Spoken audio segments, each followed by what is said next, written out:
Iz knjige Ponovljenog zakona. Gospodin, Bog tvoj, naređuje ti danas da vršiš ove zakone i uredbe. Drži ih, dakle, i vrši svim srcem svojim i svom dušom svojom. Danas si ugovorio s Gospodinom da će ti on biti Bog, a ti da ćeš ići njegovim putovima, držati njegove zakone, njegove zapovjedi i njegove uredbe i slušati njegov glas. Danas je Gospodin ugovorio s tobom da ćeš ti biti njegov narod, njegova predraga svojina.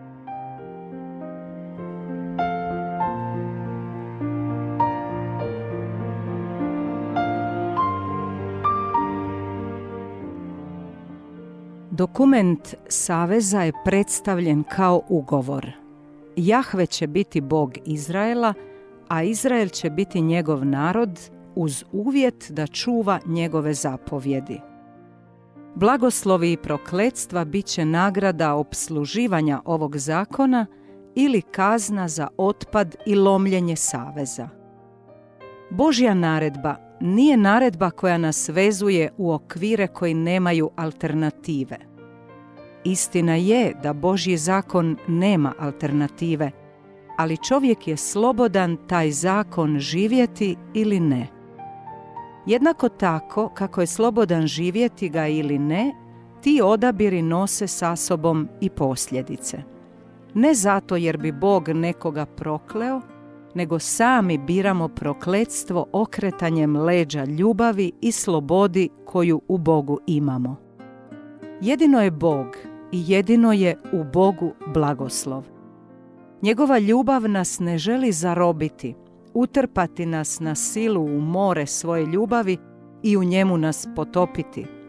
Njegova ljubav nudi, čeka i pruža nove prilike da odaberemo život time što biramo Boga. Izabrani narod je ušao u taj privilegirani odnos ljubavi, ali nije trajno u njemu izdržao.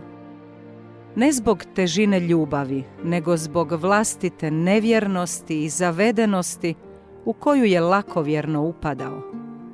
Korizma, tako i ova danas, je prilika za povratak u taj odnos ljubavi. Ljubavi koje se ne treba bojati. Ljubavi koja ne zarobljava, nego oslobađa. Ljubavi koja u sebi daruje sve. Sve ono što je za moje dobro. Predivno je vjerovati toj i takvoj ljubavi.